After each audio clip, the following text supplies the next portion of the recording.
अस्सलामुअलैकुम, आप देख रहे हैं कशिश खबरनामा। मैं हूं मोहम्मद अब्दुल मोहसिन। सबसे पहले नजर डालते हैं सुर्खियों पर।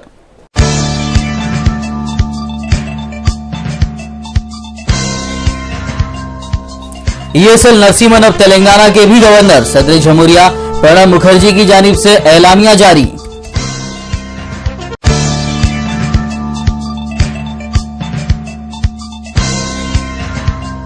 केसीआर ने जुमेरात को तेलंगाना बंद का किया ऐलान। भद्राचलम डिवीजन के कुछ गांवों को आंध्र प्रदेश में जम करने की मुखालिफत।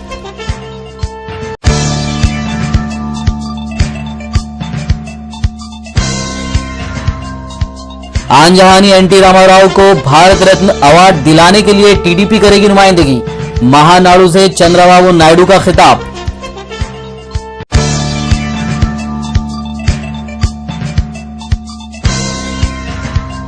नरेंद्र मोदी हुकूमत की पहली काबीना इजलास। काले धन के मामले पर एसआईटी की तश्कील को दी गई मंजूरी। एसआईटी के अरकान का भी कर दिया गया ऐलान।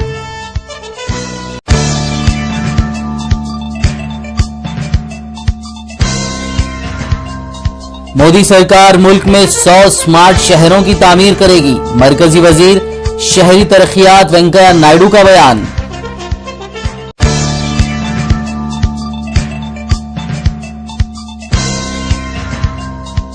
कश्मीर को खुसूसी दर्जे दिलाने वाले आर्टिकल 370 पर बहस हुई तेज।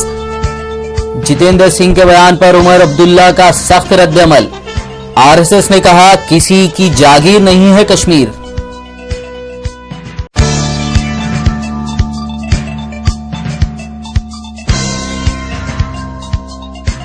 और ईरान की एक अदालत ने फेसबुक के बानी और सीईओ मार्क जुकरबर्ग को किया तलब। व्हाट्सएप और इंस्टाग्राम को ब्लॉक करने का दिया हुक्म।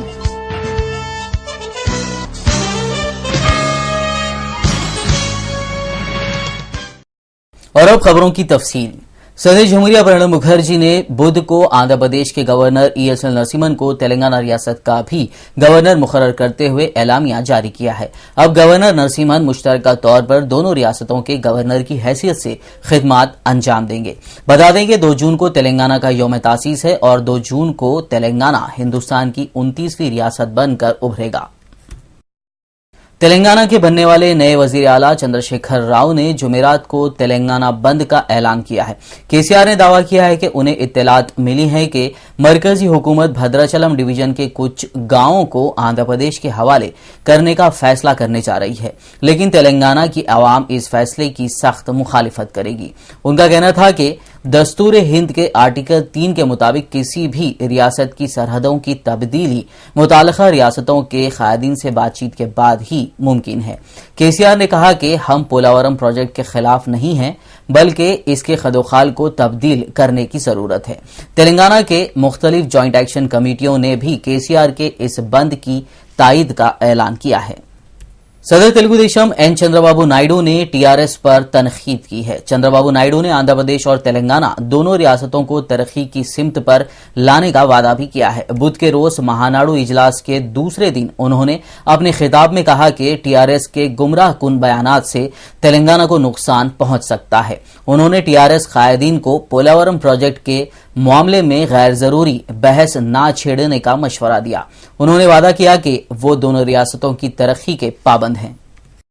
केसीआर के फर्जंद और टीआरएस के रुकन असेंबली केटीआर ने कहा कि हैदराबाद की तरक्की के लिए एक मास्टर प्लान तैयार किया जा रहा है। शहर किसी एक तबके की जागीर नहीं है। उनका कहना था कि टीआरएस हैदराबाद को एक आलमी शोहरत याफ्ता बनाना चाहता है। उन्होंने कहा कि मेट्रो रेल लाइन में तोसी करते हुए उसे 200 किलोमीटर तक फैलाया जाएगा। इसी तरह शहर के अतराफ आउटर रिंग रोड्स के साथ साथ रीजनल रिंग रोड की तामीर अमल में लाई जाएगी। केटीआर ने वाजे कर दिया कि मरकज में एनडीए हुकूमत के बावजूद तेलंगाना की तरक्की में कोई रुकावट नहीं आएगी। రేపటి రోజున మనకు ఇన్ఫర్మేషన్ టెక్నాలజీ ఇన్వెస్ట్మెంట్ రీజన్ పేరు మీద ఐటీఐఆర్ పేరు మీద హైదరాబాద్ మహానగరం రాబోయే 15 నుంచి 22 సంవత్సరాల వ్యవధిలో 2,18,000 కోట్ల రూపాయల పెట్టుబడితో గచ్చిబౌలి నుంచి ఆదిబట్ల వరకు మధ్యలో శంషాబాద్ ఎయిర్పోర్ట్ తో సహా కొన్ని క్లస్టర్లలో బ్రహ్మాండంగా పురోగమించబోతా ఉన్నది। ఆ క్రమంలో ఈ రాబోయే 15 నుంచి 22 సంవత్సరాల కాలంలో 15 లక్షల డైరెక్ట్ ఎంప్లాయ్మెంట్, 35 లక్షల ఇండైరెక్ట్ ఎంప్లాయ్మెంట్ పరోక్ష ఉపాధి అంటే దాదాపు 50 లక్షల ఉద్యోగాలు ఈ ప్రాంతంలో రాబోతా ఉన్నాయి. ఈ రోజు హైదరాబాద్ జనాభా 1 కోటి మంది. कांग्रेस एमएलसी मोहम्मद अली शब्बीर ने बुध को मरकजी वजीर बराए अखिलियती उमूर नजमा हेपतुल्लाह की जानिब से मुसलमानों को तहफ़्फ़ुज़ात की जरूरत न होने के बयान की शदीद मजम्मत की। मोहम्मद अली शब्बीर ने नजमा हेपतुल्लाह को उनके अल्फाज वापस लेने का मुतालबा किया। मोहम्मद अली शब्बीर ने इल्जाम आयद किया कि नजमा हेपतुल्लाह का ये बयान बीजेपी के खुफिया एजेंडे को जाहिर करता है। उन्होंने कहा कि तश्कील तेलंगाना का वादा पूरा करने के बाद उसे आवाम के सामने मुनासिब अंदाज में पेश नहीं किया गया है। नजमा हिम्मतुल्लाह साहबा ने कल पहला दिन अपने वजारत का चार्ज लेते हुए उन्होंने कहा कि मुसलमानों को रिजर्वेशन की जरूरत नहीं है। मैं पूछना चाह रहा हूं कि रिजर्वेशन आप अगर जाकर कोई बड़े शहरों के अंदर कोई भी गांव में जाकर देखिए कि मुसलमानों की गुर्बत हमारे गैर मुस्लिम भाइयों से भी बहुत खतरनाक गुर्बत है और उस गुर्बत को देखकर ही Rajendra Singh committee, Sachar committee, Mishra committee कई लोगों ने रिकमेंड किया कि मुसलमानों को रिजर्वेशन जायज दो और सुप्रीम कोर्ट ऑफ इंडिया ने खुद परमिशन दिया है कि रिजर्वेशन जारी रखो, आंध्र प्रदेश का रिजर्वेशन। ऐसे वक्त में एक मिनिस्टर इस तरीके का बयान देना उसकी सख्त मजम्मत कर रहा हूं। सदर मजलिस बैरिस्टर असदुद्दीन ओवैसी ने सेक्रेटेरिएट में रियासती गवर्नर के मुशीर एएम राव और टीपी दास से मुलाकात की। सदर मजलिस ने गवर्नर के मुशीरों के साथ बातचीत में कहा कि 1979 और 91 के सर्कल और सब इंस्पेक्टर्स को तरक्की दी जाए। उन्होंने इस मसले के दीगर उमूर पर भी तफसीली बात की। तेलंगाना जॉइंट एक्शन कमेटी के लीडर श्रीनिवास गौड़ ने कहा कि तश्कील तेलंगाना के बाद सीमांध्रा के मुलाजिमीन को वापस जाना होगा। उनका कहना था कि सीमांध्रा मुलाजिमीन की जगह इलाकाई नौजवानों की भर्तियां की जानी चाहिए। श्रीनिवास गौड़ का कहना था कि कुछ अजला में सीमांध्रा के 70% मुलाजिमीन बरसरे खिदमात हैं और अब उनकी जगह इलाकाई नौजवानों की भर्तियां अमल में लाई जाना चाहिए। मीडिया द्वारा वार रूम द्वारा समाचाరం సేకరించి అనేక సూచనలు గవర్నమెంట్ కూడా మేము తెలియజేస్తా ఉన్నాం। మీడియా ద్వారా కూడా మేము చెప్తా ఉన్నాం 13 జిల్లాల్లో ఒక 1% కూడా 0.5% కూడా తెలంగాణ ఉద్యోగులు అక్కడ పనిచేయట్లేదు। వందల సంఖ్యలో ఒక 100 మంది కూడా లేరు మొత్తం వార్ రూమ్లో మేము చూస్తే। మరి 10 జిల్లాల్లో జిల్లాధికారులు 70% మంది వాళ్ళు ఉన్నారు, హెచ్ఓడీలలో 78% మంది ఉన్నారు, సెక్రటరియట్ల అధికారులు కూడా 89% మంది ఉన్నారు। सदर तेलुगुदेशम चंद्रबाबू नायडू ने बुध को कहा कि तेलुगुदेशम पार्टी के बानी आंजहानी एनटी रामाराव को भारत रत्न अवार्ड दिलाने के लिए उनकी पार्टी मोदी हुकूमत से नुमाइंदगी करेगी। उन्होंने महानाडू से खिताब करते हुए कहा कि इस सिलसिले में आज एक करारदाद भी मंजूर की गई है। उन्होंने तेलुगु आवाम के लिए एनटी रामाराव की खिदमत को याद किया और कहा कि तेलुगु जबान बोलने वालों के लिए एनटी रामाराव की खिदमत नाकाबिल फरामोश हैं। చరిత్ర ఉన్నంత వరకు తెలుగు వారి గుండెల్లో శాశ్వతంగా ఉండే ఏకైక నాయకుడు ఒక్క నందమూరి తారక రామారావు గారు తప్ప ఇంకొకరు కానే కాదు। మనం ఎన్టీ రామారావు గారికి ఎన్నో సంవత్సరాలుగా ప్రతి ఒక్కరు కూడా డిమాండ్ చేస్తున్నారు, భారత రత్న ఎన్టీఆర్కి ఇవ్వాలనేది తెలుగు వారి ప్రతి ఒక్కరి ఆకాంక్ష। ఈ మహానాడు ద్వారా మళ్లీ మనం కోరుతున్నాం, ఇప్పుడు కేంద్ర ప్రభుత్వంలో మనం కూడా భాగస్వాములుగా ఉన్నాం, తప్పకుండా ఎన్టీ రామారావు గారికి భారత రత్న వచ్చే వరకు తెలుగుదేశం పార్టీ కృషి చేస్తాం। सदर तेलुगुदेशम एन चंद्रबाबू नायडू 8 जून को सुबह 11:40 पर आंध्र प्रदेश के पहले वजीर आला की हैसियत से हलफ लेंगे। जराये के मुताबिक विजयवाड़ा और गुंटूर के दरमियान आचार्य नागार्जुना यूनिवर्सिटी के अहाते में वो हलफ लेंगे। इससे 1 या 2 दिन पहले तिरुपति में तेलुगुदेशम के अरकान असेंबली का इजलास मुनक्किद होगा, जिसमें वो चंद्रबाबू नायडू को कायद मुखन्ना की हैसियत से मुंतखब करेंगे। याकुतपुरा मजलिसी रुकने असेंबली मुमताज अहमद खान ने बल्दी डिवीजन तालाब चिंचलम के तालाब कट्टा और अमान नगर बी के नालों का जायजा लिया। मुमताज अहमद खान के साथ बल्दी, बरखी और आबरसानी के ओहदेदार मौजूद थे। उन्होंने मुकामी आवाम से मुलाकात करते हुए दीगर मसाइल से भी वाकिफियत हासिल की। नगर एक इलाके में चाचा गैरेज के पास एक जो नाला था उसकी रीमॉडलिंग का एस्टीमेट बना गया था और मंजूर हुआ, उसका काम शुरू हुआ। इस सिलसिले में काम देखने के लिए मैं यहाँ पर आया। उससे हटकर भी जो डिसिल्टिंग का काम हो रहा है यहाँ पर अतराफ के गलियों के अंदर, वो डिसिल्टिंग के काम का ही मायना करवाया गया। और भी थोड़े छोटे से जो प्रपोजल्स हैं हमारे डिप्टी महमूद अली साहब DE महमूद अली साहब और हमारे डिप्टी हामिद अली साहब और सुपरवाइज़र हमारे इब्तदाई के सदर मुतमरीन सारे फिर के सारे एरिया का इंस्पेक्शन किए। और छोटे छोटे काम हैं जो भी हमारे इब्तदाई के सदर मुतमरीन जो काम बताएं, इंशाअल्लाह ताला काम के एस्टीमेट बनवा कर वो काम मंजूर करवाने के लिए कहा गया। इंशाअल्लाह ताला मैं जोनल कमिश्नर से मिलकर एस्टीमेट बनने के बाद परस्यू करके जो भी बकिया काम है उससे पूरे करवाएंगे इंशाअल्लाह ताला। कुलसुमपुरा पुलिस ने आदि सारिक मोहम्मद वाजिद पाशा को गिरफ्तार किया है।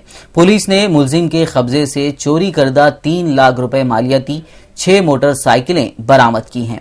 पुलिस ने वाजिद पाशा को अदालती तहवील में भेज दिया है। ACP गोशा महल राम गोपाल राव ने केस की तफसीलात बताई हैं। शांताराव SI साहब हमारा स्पेशल टीम व्हीकल चेकिंग करने टाइम पर वाजिद पाशा पुराना व्हीकल चोरी करने वाला है, उनका व्हीकल का साथ पकड़ा गया। उसका इंटरोगेशन करने टाइम पर 6 गाड़ियाँ चोरी करने बोलकर बता दिया। वो 6 गाड़ियों में 2 कुलसुमपुरा लिमिट्स का है, 3 राजेंद्र नगर का है, 1 सैदाबाद का है। Total 6 vehicles under the supervision of current inspector का साथ हुआ है। जीडी मेटा पुलिस ने फिलिप कंपनी के नाम पर सीलिंग फैन फरोख्त करने के इल्जाम में एक शख्स को गिरफ्तार किया है। पुलिस ने उसके कब्जे से एक DCM गाड़ी में 350 सीलिंग फैन बरामद किए हैं। मुलजिम राजेंद्र अग्रवाल पर इल्जाम है कि वो फिलिप कंपनी के लोगों के साथ सीलिंग फैन फरोख्त कर रहा था। पुलिस ने कंपनी के ओहदेदारों की शिकायत पर यह कार्रवाई की है। बीएड के लिए क्वालिफाइंग एग्जाम एडसेट 30 मई को मुनक्किद किया जाएगा। एडसेट कन्वेनर वेंकट राव के मुताबिक रियासत भर में 42 शहरों में 349 इम्तिहानी मराकज कायम किए गए हैं। ये इम्तिहान 11 बजे दिन ता दोपहर 1 बजे तक मुनक्किद किया जाएगा। उन्होंने उम्मीदवारों को हिदायत दी कि वो क़ब्ल वक्त यानी 10 बजे ही इम्तिहानी मराकज पहुंच जाएं। नाज़रीन, आइए बढ़ते हैं कौमी खबरों की जानिब।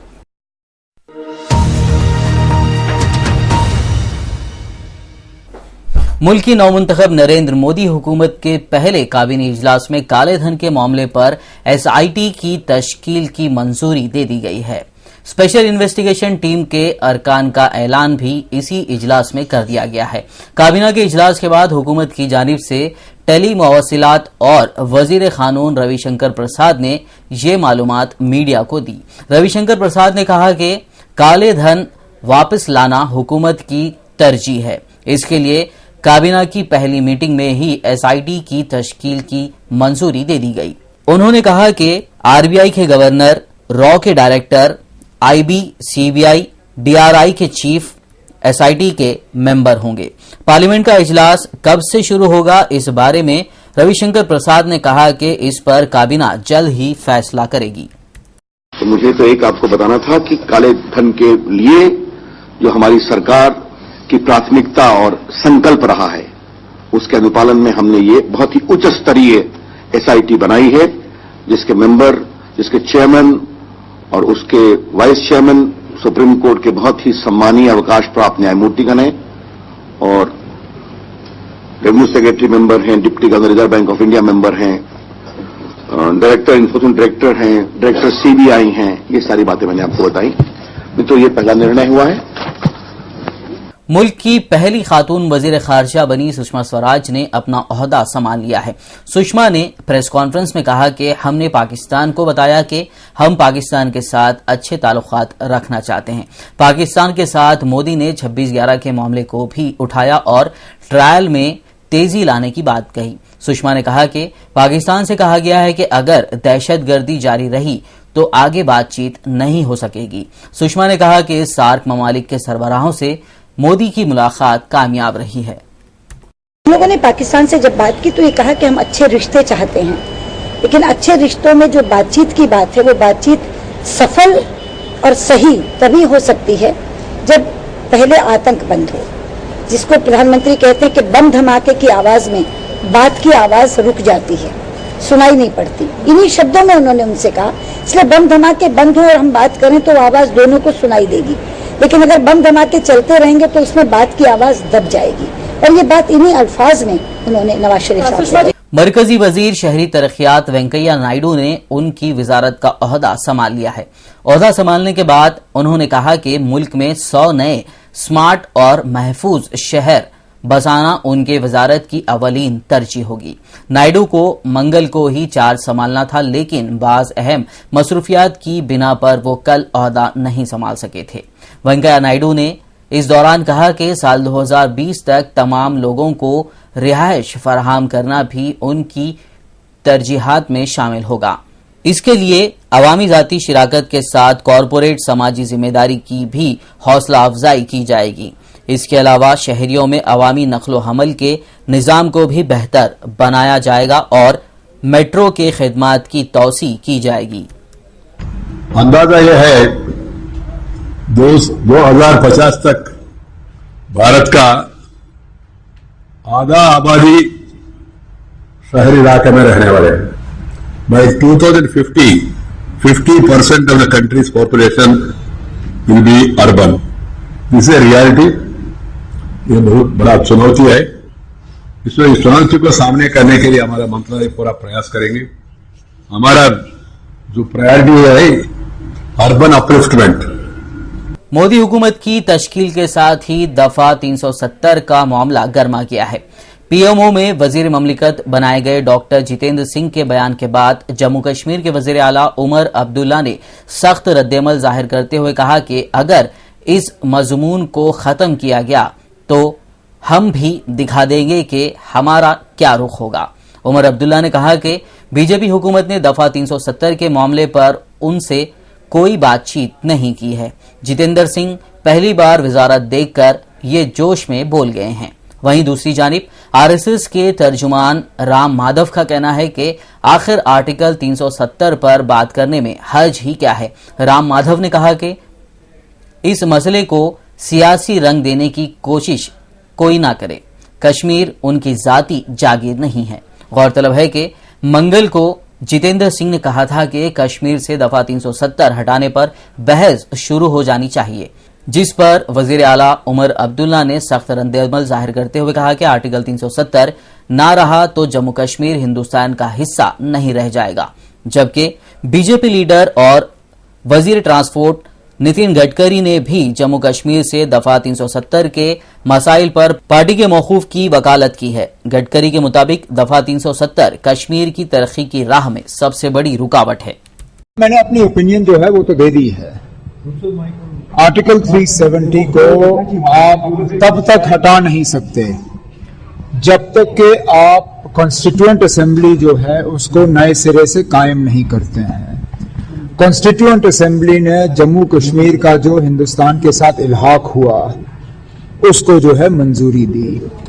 अगर आप नए सिरे से इस सवाल को खोलना चाहते हैं तो बिस्मिल्लाह करके लाइए ना कॉन्स्टिट्यूएंट असेंबली, हम भी आपसे बात करेंगे। लेकिन जहां पे आप मतलब हमारे रिश्तों को और ज्यादा मजबूत करना चाहते हैं, ये मजबूत करने का तरीका नहीं है, ये यहाँ के लोगों को और ज्यादा दूर धकेलने का तरीका है, जो कि आप खुद बहुत जल्दी समझ जाएंगे। बाकी मैं बीजेपी की जो सियासी जो मजबूरियां हैं वो मैं समझ सकता हूं, लेकिन जरा वो अपने बाकी वादों पर जरा पहले अमल करें। यहाँ पे उनका सबसे पहला हमला जम्मू कश्मीर के खिलाफ किया। ये इकलौता रियासत नहीं है जहाँ पे ये कानून लागू है, और भी रियासत हैं जहाँ पे ये स्टेट सब्जेक्ट लॉज हैं, जरा उनके खिलाफ बात करें। मुझे लगता है हमारे जो ऑनरेबल मिनिस्टर साहब हैं वो थोड़े से जज्बात में आ गए। उनको शायद कभी लगा नहीं होगा कि वो ऐसे पोस्ट पे बैठे होंगे जहाँ पे प्राइम मिनिस्टर के दफ्तर में वो अब काम संभाले हुए हैं। शायद थोड़े से उनको अपने जज्बात पे कंट्रोल करना चाहिए था, लेकिन बहुत जल्दी उनको जो है सच्चाई का पता चला, जबकि उनको अपने बयान को वापस लेना पड़ा। लेकिन तब तक जो नुकसान उनको करना था उन्होंने नुकसान कर दिया। उन्होंने ये कहा कि बातचीत शुरू हो चुकी है। मैं जानना चाहता हूं किससे? अगर आप कहते हो कि आप स्टेक होल्डर से बात कर रहे हो, जनाब रियासत के वजीर आला के तौर पे मैं भी एक स्टेक होल्डर हूं, लोगों का चुना हुआ नुमाइंदा हूं। जरा मुझे बताइए ना, आपने मेरे पार्टी में तो किसी ने बात नहीं। मंत्री जी का जो बयान था उसके ऊपर अनावश्यक राजनीतिक विवाद छेड़ने का प्रयास करना ठीक नहीं है। मुझे लगता है कि मंत्री जी ने एक पार्टी का स्टेटेड पोजीशन को ही दोहराया था और समय आने पर इन सारे मुद्दों पर बहस हो सकती है। बहस को लेकर किसी को आपत्ति नहीं होना चाहिए, पर मंत्री जी के बयान को अनावश्यक राजनीतिक विवाद बनाने का जो प्रयास हो रहा है वो ठीक नहीं है। सर, ऐसे संवेदनशील इश्यूज को लेकर जो राजनीति की जा रही है, जो दोहरी मानसिकता सामने निकल कर आ रही है, उसको आप कैसे देखते हैं कि कश्मीर उमर अब्दुल्ला साहब ने भी ट्वीट करके कहा, जो सबको पता है कि अगर ऐसा होता है तो भारत से हट जाए। ओवरऑल क्या कहेंगे ऐसी राजनीति करना? इसलिए मैं कह रहा हूं केवल बहस की एक बात की गई है।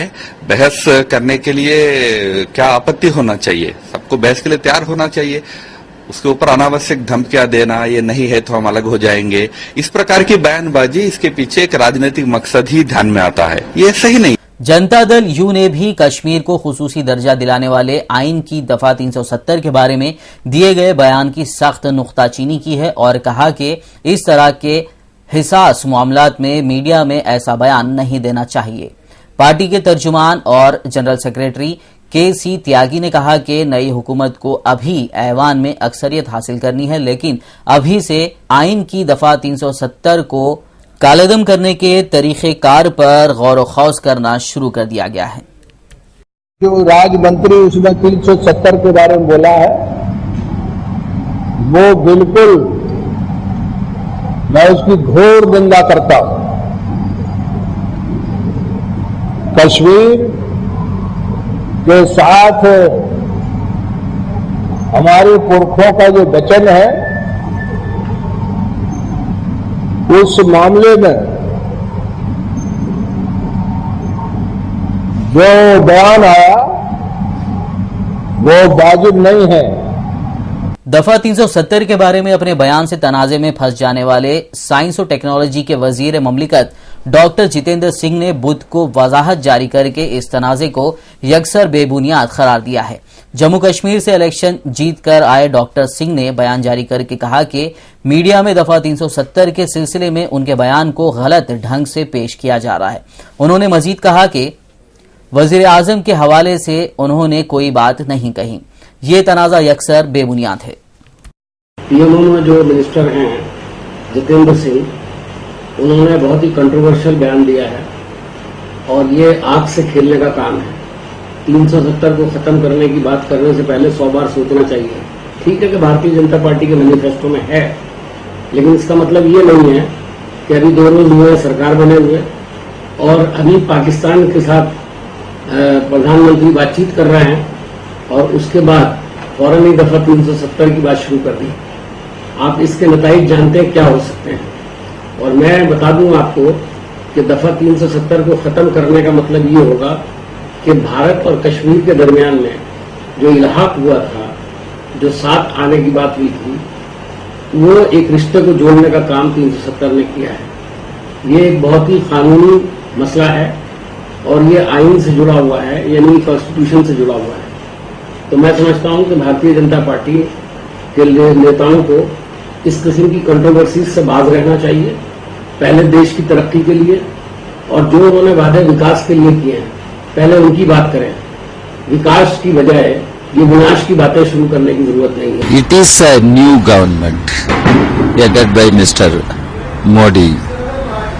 There are ministers who are overcautious in expressing their views. There are ministers who are yet to realize their responsibility and their positions. So he is one of the ministers who are yet to realize their responsibilities, because it is for the Prime Minister to make it clear. In fact, that minister himself has retreated from what he said. He says now he has been misquoted.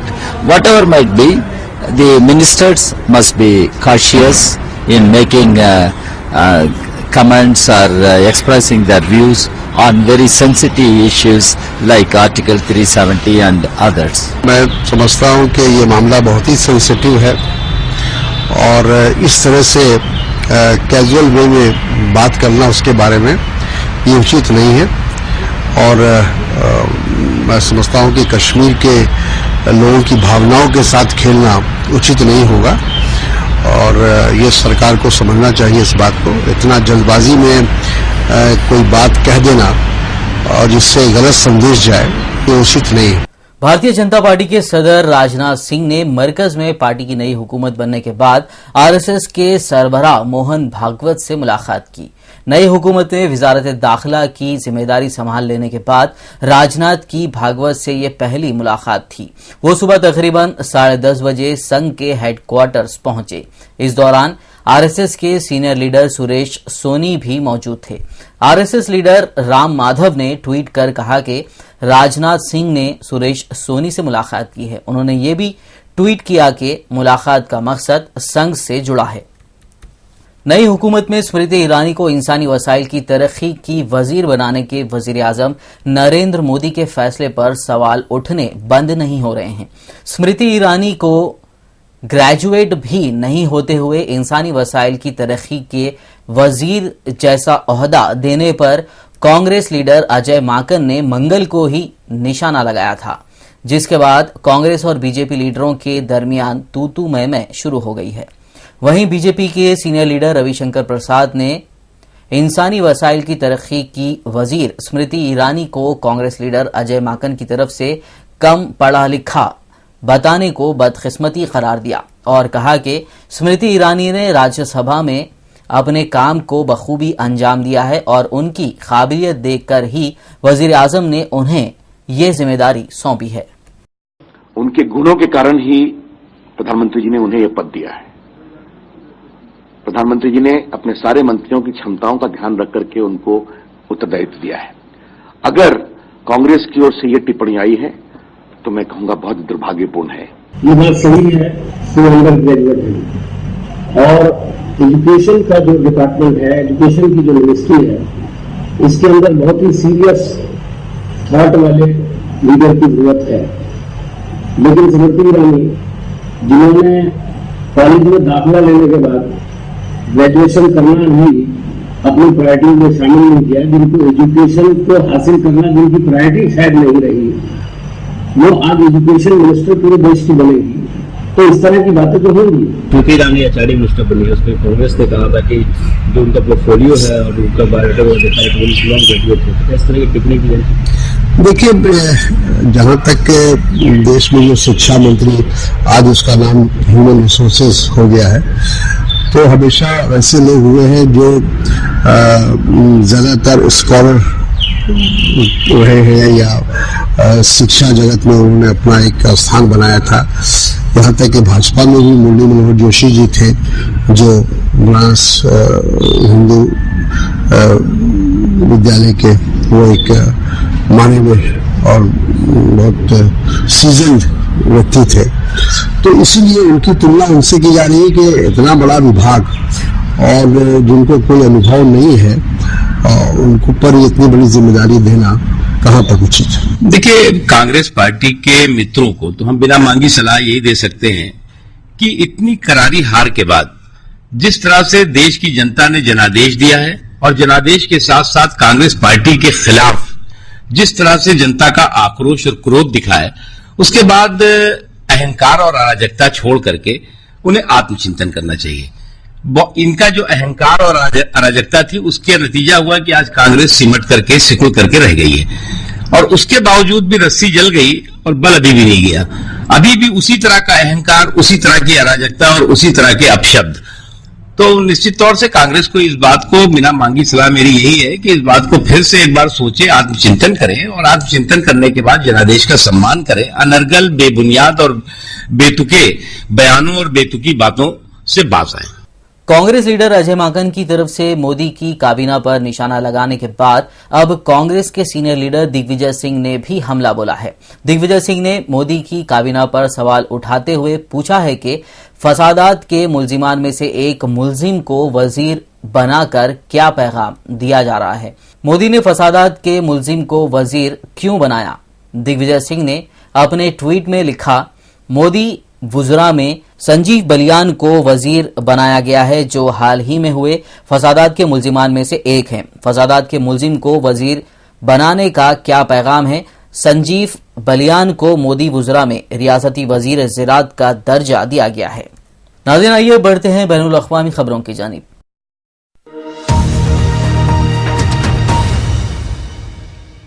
Afghanistan में अमेरिकी consulate खाने के एक गाड़ी पर हमले में 2 अफराद जख्मी हो गए हैं। अफगान हुकाम के मुताबिक मगरिबी शहर हरात में गाड़ी को उस वक्त निशाना बनाया गया जब वो हवाई अड्डे की जानिब जा रही थी। जख्मी होने वाले दोनों अफराद गैर मुल्की हैं। जिलाई सरबराह बशीर अहमद ने बताया कि हमलावर मोटरसाइकिल पर सवार थे। गौरतलब है कि अभी 5 रोज पहले हरात में ही हिंदुस्तानी सिफारत खाने पर हमला किया गया था। इस हमले में 2 पुलिस एहलकार जख्मी हुए थे। अमेरिकी सदर बाराक ओबामा ने अफगानिस्तान से इनखला के एक मंसूबे का ऐलान किया है। इस मंसूबे के तहत रवां बरस के आखिर में गैर मुल्की अफवाज के इनखला के बाद वहां तकरीबन 10,000 अमेरिकी फौजी बदस्तूर तैनात रहेंगे। ओबामा ने इतवार को अफगानिस्तान का गैर एलानिया दौरा भी किया था। वहां उन्होंने बगराम एयरबेस पर अमेरिकी फौजियों से मुलाकात की थी। उस मौके पर उन्होंने कहा था कि रवां बरस गैर मुल्की सिक्योरिटी फोर्सेस के इनखला के बाद तैनात किए जाने वाले फौजियों की तादाद के बारे में फैसला जल्द सामने आ जाएगा। अफगानिस्तान में अमेरिकी फौजियों की महदूद तादाद की तैनाती अफगान हुकूमत के साथ एक सिक्योरिटी मुआहदे से मशरूत है, जबकि अफगान सदर हामिद करजाई ये कहते हुए अमेरिका के साथ सिक्योरिटी मुआहदे पर दस्तखत से इनकार कर चुके हैं कि ये काम आइंदा सदर करेंगे। अमेरिका ने अपने शहरियों को फौरी तौर पर लीबिया से निकल जाने के लिए कहा है। अमेरिकी वजारत खारजा के बयान में कहा गया है कि अमेरिकी शहरियों के लिए ये सफरी इंतबाह इस शुमाली अफ्रीकी मुल्क में बढ़ते हुए पुरतशद्दुद वाक़यात के तनाजुर में जारी किया गया है। वजारत खारजा के मुताबिक ये खतरा मौजूद है कि शिद्दत पसंद अमेरिकी शहरियों को हमले का निशाना बना सकते हैं। इससे पहले अमेरिकी हुकाम ने ऐलान किया था कि लीबिया के साहिलों पर एक बहरी जंगी जहाज रवाना किया जाएगा, जिस पर 1000 से ज्यादा नेवी के एहलकार सवार हैं। दूसरी जानिब जर्मन वजारत खारजा ने भी लीबिया का सफर करने वाले अपने शहरियों को खबरदार किया है। जुनूबी ईरान के एक जज ने फेसबुक के बानी और कंपनी के chief executive officer mark Zuckerberg को अपनी अदालत में तलब किया है। इसकी वजह बहुत से सारिफीन की तरफ से की जाने वाली शिकायत है, जिसके मुताबिक फेसबुक की एप्लीकेशंस, व्हाट्सएप और इंस्टाग्राम उनके प्राइवेसी हुकूक की खिलाफ वर्जी का बाइस बन रही हैं। जज ने इन दोनों ऐप्स को ब्लॉक कर देने का हुक्म भी जारी कर दिया है। ये बात खारिज इम्कान है कि 28 साला मार्क जुकरबर्ग किसी ईरानी कोर्ट में पेश होंगे, क्योंकि ईरान और अमेरिका के दरमियान कोई तहवीली मुआहदा नहीं है। ईरान में फेसबुक, यूट्यूब और ट्विटर वगैरह पर पहले ही पाबंदी आयद है। ब्राजील में चंद हफ्तों बाद शुरू होने वाले फुटबॉल के आलमी कप मुकाबलों से पहले मुजाहरों का सिलसिला जारी है। मंगल के रोज मुकामी बाशिंदों और पुलिस के दरमियान झड़पें हुई, जिसके नतीजे में एक पुलिस अफसर जख्मी हो गया। मंगल के रोज फुटबॉल आलमी कप के मुकाबलों के लिए मखसूस ट्रॉफी की नुमाइश होना थी, लेकिन वो ब्राजील के मुकामी बाशिंदों और सिक्योरिटी फोर्सेस के दरमियान कशीदगी के बायस मुलतवी करना पड़ा। ब्राजील की मुकामी आबादी इस कानून के खिलाफ एहतजाज कर रही थी, जिसके नतीजे में उनकी मराहत में कमी की जा रही है। मंगल के रोज होने वाले एहतजाज में वो अफराद भी शामिल थे जो ब्राजील की वर्ल्ड कप की मेजबानी की मुखालिफत कर रहे हैं। उन अफराद का मौकूफ है कि ब्राजील को इस टूर्नामेंट के इनेकाद पर रकम खर्च करने के बजाय मुल्क की कौमी जरूरियात पर पैसा लगाना चाहिए। बता दें कि ब्राजील में फुटबॉल के आलमी कप का आगाज 12 जून से हो रहा है। यूक्रेन की हुकूमत ने कहा है कि उसने मुल्क के मशरिकी शहर डोनेस्टिक के एक एयरपोर्ट को रूस नवाज बागियों के कब्जे से आजाद करा लिया है। इस दौरान अलैदगी पसंदों और यूक्रेनी अफवाज के दरमियान फायरिंग का शदीद तबादला हुआ। कम से कम 12 अफराद के हलाक होने की इत्तलात हैं। यूक्रेन के नौमुंतखब सदर पेट्रो पोरोशिन्को ने पीर के रोज कहा था कि वो दहशतगर्दों के खिलाफ सख्ती से पेश आएंगे। अमेरिकी सदर बाराक ओबामा ने पेट्रो को बजरिए टेलीफोन अपने मुल्क की मुकम्मल हिमायत का यकीन दिलाया है। नाज़रीन, आखिर में एक और नजर सुर्खियों पर।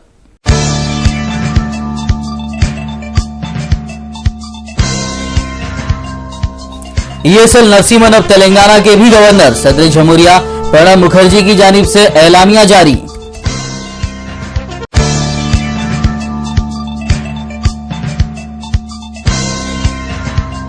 केसीआर ने जुमेरात को तेलंगाना बंद का किया ऐलान। भद्राचलम डिवीजन के कुछ गांवों को आंध्र प्रदेश में जम करने की मुखालिफत।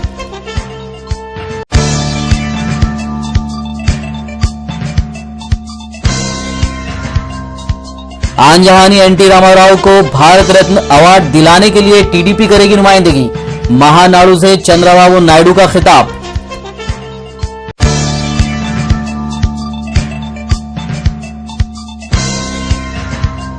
नरेंद्र मोदी हुकूमत की पहली काबीना इजलास। काले धन के मामले पर एसआईटी की तश्कील को दी गई मंजूरी। एसआईटी के अरकान का भी कर दिया गया ऐलान।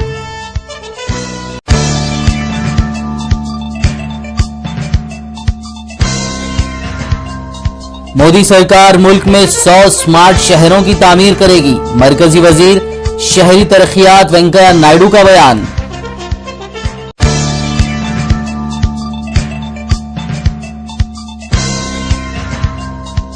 कश्मीर को खुसूसी दर्जे दिलाने वाले आर्टिकल 370 पर बहस हुई तेज। जितेंद्र सिंह के बयान पर उमर अब्दुल्ला का सख्त रद्द-ए-अमल। आरएसएस ने कहा किसी की जागीर नहीं है कश्मीर।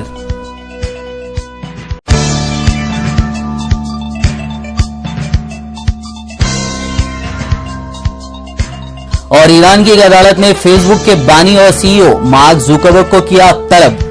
व्हाट्सएप और इंस्टाग्राम को ब्लॉक करने का दिया हुक्म।